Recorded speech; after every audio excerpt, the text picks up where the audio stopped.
कहानी की शुरुआत समंदर से उठते एक भयानक तूफान से होती है, लेकिन इस बार आसमान से पानी नहीं बल्कि प्लास्टिक और कचरा बरस रहा होता है। उसी वक्त सड़क पर एक गाड़ी चल रही होती है जिसमें बारबरा और उसकी बेटी मौजूद है। यह अजीब और डरावना मंजर देखकर बारबरा अपने एक्स हस्बैंड बकले को फोन करती है। बकले फोन उठाते ही घबराकर कहता है, तुरंत वापस लौट आओ। लेकिन तभी रास्ते में ट्रैफिक जाम हो जाता है। हालात बिगड़ते देख बारबरा अपनी बेटी से कहती है कि वो पास की बिल्डिंग के अंदर भाग जाए। अचानक बाहर खड़े बकले की नजर पड़ती है कि उसकी बेटी के ऊपर एक भारी एंकर गिरने वाला है। बिना सोचे समझे वो दौड़ता है और आखिरी पल में अपनी बेटी को बचा लेता है। थोड़ी ही देर में बारबरा भी वहां पहुंच जाती है और इस अफरा तफरी के बीच पूरा परिवार फिर से एक हो जाता है। अथॉरिटीज के पास इस अजीब हालात को रोकने का कोई रास्ता नहीं था। लोग बस आसमान की तरफ देखते रह गए जो पूरी तरह प्लास्टिक से भरा हुआ था। समंदर से निकले कचरे के साथ एक नामुमकिन चीज भी सामने आई, टाइटैनिक। 114 साल बाद वो आखिरकार न्यूयॉर्क तक पहुंच चुकी थी। इन सब अजीब घटनाओं की शुरुआत तब हुई जब कुछ मछुआरे समंदर में मछली पकड़ने गए। जैसे ही उन्होंने जाल डाला, मछलियों के साथ एक अजीब समुद्री जीव भी उसमें फंस गया। इसके बाद हम बकले को देखते हैं जिसे समंदर में तेल लीक होने की खबर मिलती है। उसे ब्रिटिश फौज के साथ मिलकर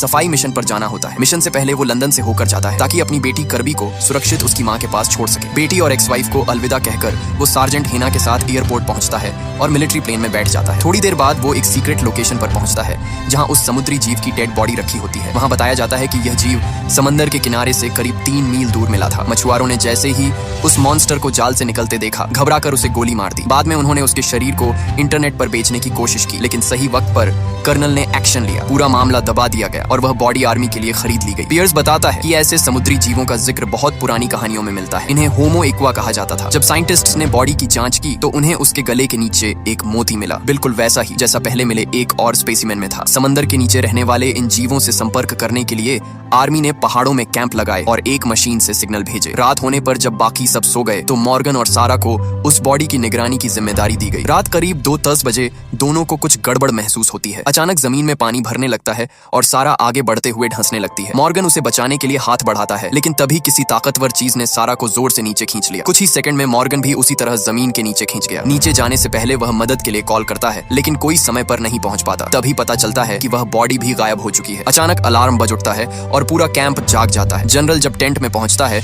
तो मॉर्गन और सारा दोनों गायब होते हैं। रेडियो पर संपर्क करने की कोशिश की जाती है, लेकिन रेडियो भी जमीन के नीचे दबा हुआ मिलता है। मॉन्स्टर्स के जाते ही जमीन फिर से सख्त हो चुकी थी। जब पियर्स नीचे झुककर देखता है तो उसे मॉर्गन का हाथ मिलता है। उसी पल बार्कले समझ जाता है कि उसे बेहद खतरनाक मिशन पर भेजा गया है। वह पूछता है, ये कौन सा जीव है? हैना बताती है कि उनकी टीम का काम ही ऐसे अनजान जीवों से संपर्क करना है, लेकिन होमो एक्वा कोई एलियन नहीं है। वे इंसानों से भी पहले धरती पर थे और हजारों सालों तक समंदर के नीचे छुपे रहे। अब वे फिर से जाग चुके हैं और इस प्लेनेट को वापस लेना चाहते हैं। उसी रात आर्मी एक होमो एक्वा को समंदर से बीच की तरफ आते हुए देखती है। जनरल अपने फौजियों को बंदूक के नीचे रखने को कहता है क्योंकि वह लड़ना नहीं, बात करना चाहता है। ट्रांसलेशन डिवाइस की मदद से पियर्स उस क्रिएचर से बात करता है और उसे मीटिंग के लिए बुलाता है। वह क्रिएचर गुस्से में होता है क्योंकि उसके एक आदमी को मछुआरों ने मार दिया था। पियर्स जवाब देता है कि उसने भी अपने 2 फौजी खो दिए हैं। आखिरकार दोनों के बीच एक पीस एग्रीमेंट होता है ताकि दोनों गुट एक दूसरे को मारना बंद करें। लेकिन जाते जाते वह फिशमैन कहता है कि उसके लोग छुपकर जीते जीते थक चुके हैं। उसी पल दुनिया भर में लोग पहली बार होमो एक्वा को खुलेआम देखते हैं। उनका साफ कहना होता है वे इंसानों से पहले इस धरती पर थे और यह दुनिया उनकी भी है। दोनों प्रजातियों की पहली ऑफिशियल मीटिंग लंदन में रखी जाती है। इसके लिए वाटरवे नाम का एक खास ब्रिज बनाया जाता है जो जमीन और पानी को जोड़ता है। सबके तैयार होते ही केट इंजीनियर्स को वाटरवे चालू करने का आदेश देती है। होमो एक्वा के साथ 3 और अजीब जीव आते हैं, एक विशाल मछली, एक जल परी और एक इंसान जैसी दिखने वाली औरत। कुछ ही वक्त में साल्ट इंसानों की भाषा समझने लगती है। मीटिंग की शुरुआत में साल्ट बताती है कि वह खुद क्यों आई है। कुछ समय पहले उसके बच्चे होने वाले थे, लेकिन इंसानी जहाज से फैले तेल ने उस जगह को जहरीला बना दिया। माहौल शांत करने के लिए जनेथन कहता है कि इंसान अपनी गलती सुधारना चाहते हैं, लेकिन साल्ट उसे नजरअंदाज कर देती है। वह कहती है कि वह सिर्फ बर्क से बात करेगी क्योंकि वही अकेला इंसान था जिसने मरे हुए होमो एक्वा को इज्जत दी थी। ये जानने के लिए कि होमो एक्वा बर्क को ही अपना एम्बेसडर क्यों बनाना चाहते हैं, केट उससे लंबी पूछताछ करती है। उसकी जिंदगी के हर पुराने किस्से को खंगाला जाता है। जनेथन को एम्बेसडर बनाने की कोशिश फेल हो जाती है क्योंकि साल्ट साफ कह देती है कि वह सिर्फ बर्क से ही बात करेगी। इसी वजह से यूनिट की प्रेसिडेंट बर्क से कहती है कि वह उसे इस रोल के लिए तैयार करेंगी। जब बर्क उस होटल में पहुंचता है जहां उसे कुछ दिन रुकना है तो वहां भारी सिक्योरिटी देखकर वह चौंक जाता है। उसके कमरे में उसकी बेटी और एक्स वाइफ पहले से मौजूद होती हैं। बारबरा को जब पता चलता है कि बर्क को होमो एक्वा के साथ नेगोशिएशन के लिए चुना गया है तो वह हैरान रह जाती है। उधर केट लगातार यही सोच रही होती है कि अगर जरा सी भी चूक हुई तो लड़ाई छिड़ सकती है। तय समय पर बर्क मीटिंग के लिए पहुंचता है। शुरुआती बातचीत के बाद साल्ट अचानक थेम्स नदी का एक गिलास पानी मांगती है। एजेंट्स तुरंत पानी लाने चले जाते हैं। जैसे ही पानी कमरे में सामने आता है, बर्क वह गिलास उठाकर साल्ट को देने के लिए आगे बढ़ता है, लेकिन साल्ट कहती है यह पानी तुम्हारे लिए है। ये सुनते ही बर्क सन्न रह जाता है। उसे समझ नहीं आता कि क्या करे। पानी पीने की बजाय वह स्क्रीन पर लिखी स्पीच पढ़ने लगता है। साल्ट उसे रोक देती है। वह कहती है कि उसे रटी रटाई बातें नहीं चाहिए। तब बर्क स्क्रिप्ट छोड़ देता है और साफ बोलता है कि पानी और मिट्टी का गंदा होना इंसानों की गलती है। अपने लोगों की जिम्मेदारी लेते हुए वह मानता है कि इंसानों ने धरती को नुकसान पहुंचाया है, लेकिन अब वे उसे सुधारना चाहते हैं। बर्क की सच्ची बात सुनकर साल्ट कहती है मुझे तुम पसंद आए। उसी रात होटल के कमरे में बर्क अपनी बेटी को जागते हुए देखता है। वह समझ जाता है कि उसे नींद नहीं आ रही और वह परेशान है। असल में उसे अपने पापा की चिंता हो रही थी। बर्क उससे कहता है कि वह उसे कल घर भिजवा देगा ताकि वह इस सब से दूर रहे, लेकिन कभी जवाब देती है मैं अपने पापा के पास ही रहना चाहती। अगली सुबह तीसरी मीटिंग में बर्क बताता है कि दुनिया के सभी देशों के लीडर्स, क्लाइमेट साइंटिस्ट और बड़ी कंपनियां मिलकर समंदर को साफ करने का प्लान बना रहे हैं। डाटा के हिसाब से साल 2065 तक पोल्यूशन 50% कम किया जा सकता है। यह सुनते ही साल्ट भड़क जाती है। वह कहती है कि सिर्फ आधा पोल्यूशन कम करने में 40 साल लगना मंजूर नहीं है। हर दिन उसके लोग इंसानों की लापरवाही की वजह से मर रहे हैं। अब वे ठीक से देख और सुन भी नहीं पा रहे। बर्क समझ जाता है कि साल्ट बिल्कुल सही कह रही है। उसके पास माफी मांगने के अलावा कोई रास्ता नहीं बचता। वह कहता है कि अगर दोनों प्रजातियां मिलकर काम करें तो शायद यह काम जल्दी हो जाए। साल्ट जवाब देती है कि अगर होमो एक्वा मदद करेगा तो बदलाव बहुत तेजी से आएगा। उसी पल एक भयानक तूफान शुरू हो जाता है। एक साथ कई देशों में समंदर का रूप बदल जाता है। इंसानों ने सालों में जितना कचरा समुद्र में फेंका था वह सब वापस जमीन पर आने लगता है। प्लास्टिक और गंदगी आसमान से गिरने लगती है। कहानी फिर वहीं पहुंच जाती है जहां से सब शुरू हुआ था। इतना नुकसान होने के बाद भी बर्क समुद्र के लोगों से बातचीत जारी रखता है, क्योंकि इंसान जानते थे कि यह लड़ाई वे जीत नहीं सकते। राहत की बात यह थी कि साल्ट अब भी बात करने को तैयार थी, लेकिन उसने साफ कहा शांति तभी होगी जब इंसान उसकी 3 शर्तें मानेंगे। साल्ट पहली शर्त बताती है समंदर में अब एक बूंद भी पोल्यूशन नहीं जाना चाहिए और इंसानों को अपने जहाज चलाना बंद करने होंगे। दूसरी शर्त और भी सख्त होती है, जमीन और समंदर के बीच साफ बॉर्डर बनाए जाएंगे। इंसान समंदर में नहीं जाएंगे क्योंकि वे जमीन पर रहने के लिए बने हैं। यह सुनते ही कमेटी के मेंबर्स भड़क जाते हैं। ऐसा हुआ तो अलग अलग कॉन्टिनेंट्स के लोग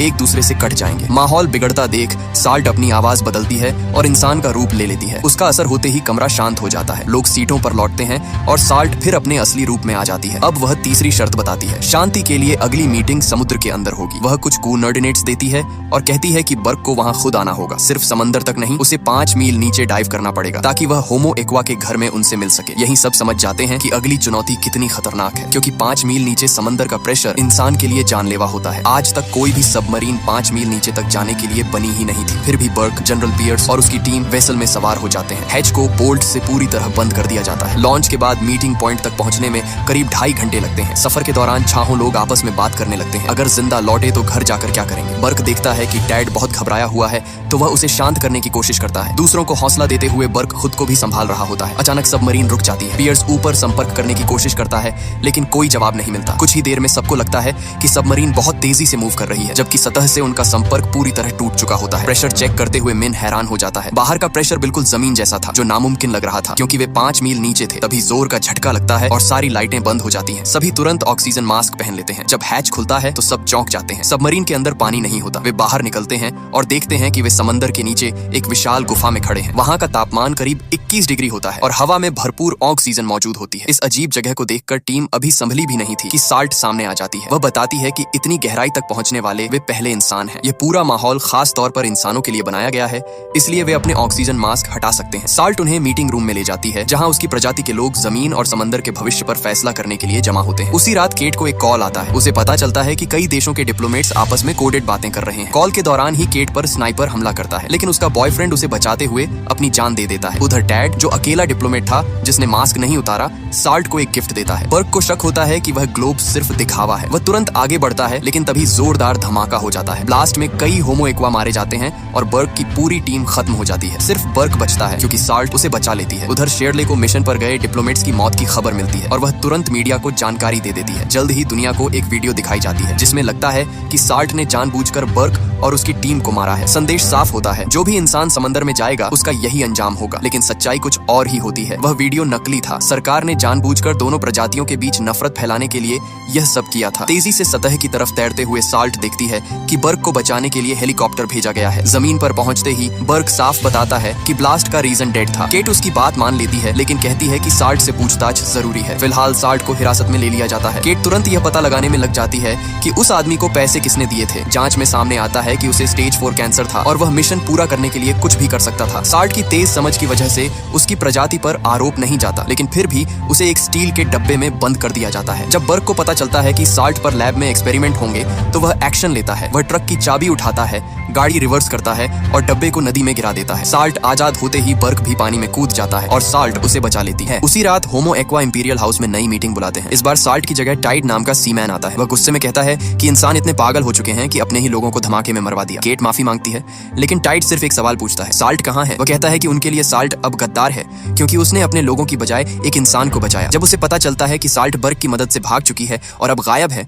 तो टाइड आदेश देता है उसे ढूंढ कर वापस लाओ। अगर ऐसा नहीं हुआ तो असली लड़ाई अब शुरू होगी। जब पूरा शहर उन्हें ढूंढ रहा होता है, तब साल्ट और बर्क एक गुमनाम वेयरहाउस में छुपे होते हैं। आजादी मिलने की खुशी में साल्ट हल्का सा मुस्कुराती है। बर्क से बात करते हुए वह पूछती है कि उसने अपनी जान जोखिम में क्यों डाली। उसी पल दोनों एक दूसरे को चूम लेते हैं। सच्चाई यह थी कि वे एक दूसरे से प्यार करने लगे थे, लेकिन बर्क अब भी परेशान था। वह कहता है कि साल्ट को वापस समंदर चले जाना चाहिए। साल्ट जानती थी कि अगर वह लौटी तो उसकी ही प्रजाति उसे गद्दार कहकर मार देगी। ये सुनकर बर्क फैसला करता है कि उन्हें शहर छोड़ना होगा। वह अपनी पार्टनर की मदद से एक लड़के का मोबाइल चुराता है और बारबरा यानी अपनी एक्स वाइफ को कॉल करता है। उसे लगता है कि शायद वही उनकी मदद कर सके, लेकिन बारबरा कॉल को गवर्नमेंट एजेंट्स के साथ शेयर कर देती है और बर्क को पकड़वाने के लिए मिलने की जगह तय करती है। जब बर्क देखता है कि बारबरा गाड़ी पैक कर रही है, तो वह साल्ट के साथ ब्रिज की तरफ भागता है। वहां दोनों को घेर लिया जाता है। तभी केट की टीम का एक आदमी बताता है कि वह वीडियो नकली है, जिसमें साल्ट को इंसानों के खिलाफ दिखाया गया था। सच्चाई सामने आते ही केट अपने फौजियों को पीछे हटने का आदेश दे देती है, लेकिन जनरल गन्सबर्ग जिद पर अड़ जाता है। वह कहता है कि उस औरत को रोका ही जाएगा। जैसे ही केट को समझ आता है कि जनरल जरूरत पड़ने पर साल्ट को मार भी सकता है,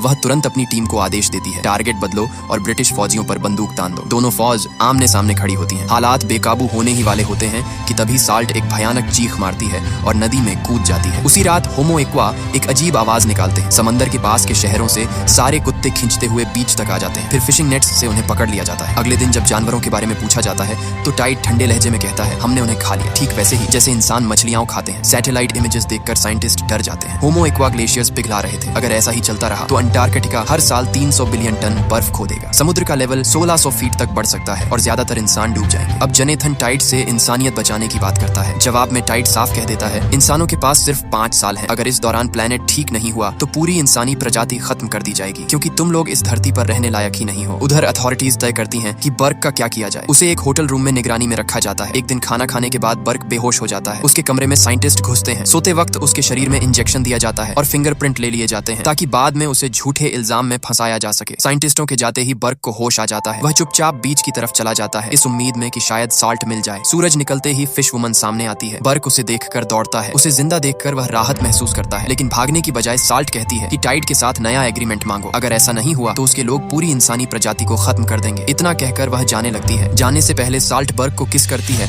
और फिर समुद्र में वापस चली जाती है। बर्क तुरंत केट और उसकी टीम के पास पहुंचता है ताकि टाइड को मैसेज भेजा जा सके, लेकिन कोई जवाब नहीं मिलता। कुछ दिन बाद दुनिया भर के कोस्ट पर लाखों होमो एक्वा की लाशें मिलने लगती हैं। जांच में पता चलता है कि वे एक बीमारी से मर गए हैं। उनके गिल्स बंद हो गए थे और वे पानी में सांस नहीं ले पाए। सबसे हैरानी की बात यह थी कि बीमारी का असर सिर्फ होमो एक्वा पर हुआ। बाकी सारे समुद्री जीव पूरी तरह सुरक्षित थे। ये सुनकर केट को एहसास होता है कि यह शायद इंसानों का बनाया हुआ वायरस था। उसे अफसोस होता है कि वह पहले यह समझ नहीं पाई। उसी दिन केट की टीम को समंदर की गहराई से मदद का सिग्नल मिलता है। बर्क को दोबारा मीटिंग के लिए बुलाया जाता है। जब उसे पता चलता है कि साल्ट उससे मिलने आ रही है, तो वह खुशी के मारे रो पड़ता है। खुद को बड़ी मुश्किल से उसे गले लगाने से रोक पाता है। लड़ाई खत्म होने का ऐलान किया जाता है। साल्ट बताती है कि उनकी सिर्फ 10% आबादी बची है। वह साफ कहती है, जिन लोगों ने यह कायराना हमला किया है उन्हें सजा पानी खुद देगा। दोनों स्पीशीज के बीच रिश्ते दोबारा बनाने के लिए केट एक खास जगह चुनती है। वह बताती है कि यहाँ दुनिया का सबसे गहरा समंदर है। न वहाँ इंसानों की गंदगी पहुंची है और न ही कोई खतरा। यही जगह अब होमो एक्वा का नया घर होगी। जाने से पहले साल्ट अपने दोस्त का दर्दनाक अंत दिखाती है। वह बताती है कि उनके लोग लड़ाई इसलिए खत्म कर रहे हैं क्योंकि जो बचे हैं वे इंसानों से डर चुके हैं। वे इंसानों का मुकाबला नहीं कर सकते क्योंकि चालाकी उनकी फितरत में नहीं है। होमो एक्वा के जाते ही ग्रेट हॉल के कांच के पैनलों में दरारें पड़ने लगती हैं। पानी अंदर आने वाला होता है। लोग घबराकर भागने लगते हैं। बर्क शांति से खड़ा रहता है, लेकिन हैना उसे आखिरी वक्त पर बचा लेती है। उसी दिन केट को बर्क की मेडिकल रिपोर्ट मिलती है। रिपोर्ट बताती है कि उसका डीएनए बदल चुका है। अब उसके जीन्स होमो एक्वा जैसे हो गए हैं। यह जानकर केट फैसला करती है कि बर्क को समंदर ले जाया जाए ताकि वह साल्ट से फिर मिल सके। साल्ट को किस करते ही बर्क के गिल्स निकल आते हैं और वह पानी के अंदर भी सांस लेने लगता है। अब उसके पास अपनी किस्मत चुनने का मौका होता है और वह फैसला करता है कि वह साल्ट के साथ समंदर में ही रहेगा। वीडियो पसंद आई हो तो लाइक कर देना। चैनल को सब्सक्राइब करना मत भूलना।